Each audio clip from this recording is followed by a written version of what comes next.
తర్వాత మనకు gross salary వస్తుంది. ఆ గ్రాస్ శాలరీ మీద మనకు డిడక్షన్స్ లైక్ ఏంటి పిఎఫ్ ఈఎస్ఐ డిడక్షన్స్ కట్టడం వల్ల బై హ్యాండ్ మనకి గ్రేట్ శాలరీ ఎంత వస్తుంది కూడా డిఫైన్ చేశాను.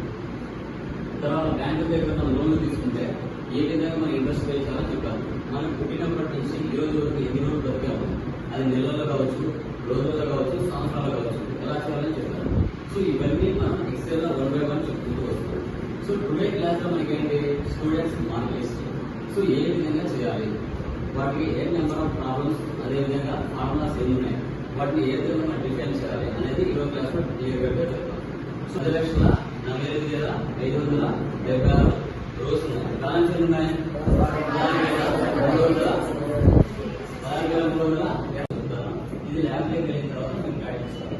సో ఇప్పుడు చెప్పిన సోషల్ మీడియా క్లాసెస్ కావచ్చు, వాటన్నిటిని కూడా మీరు ప్రాక్టీస్ చేస్తున్నారు. నేను ఏ రోజున అడుగుతాను మీరు వచ్చి క్లాస్ వస్తుంది.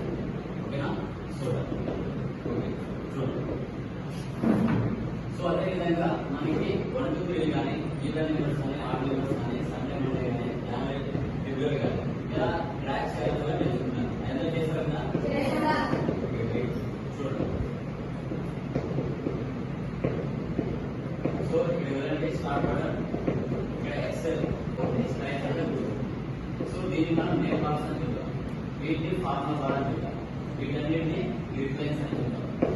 సో దీన్ని రో హెడింగ్స్ అంటాము, ఏబిసిలోని ఆర్ హెడింగ్స్ అంటాం. సో దీన్ని మనం స్టేటస్ బార్ అని చెప్తాం, ఇది స్క్రోల్ బార్ అని చెప్తాం, ఇది close button, maximize limits. Okay.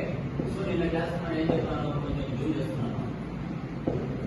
So 1 2 minimum 1 2 ఎప్పుడు కూడా కర్సర్ ఇలా లోపల బ్లింక్ అవ్వకూడదు. ఇలా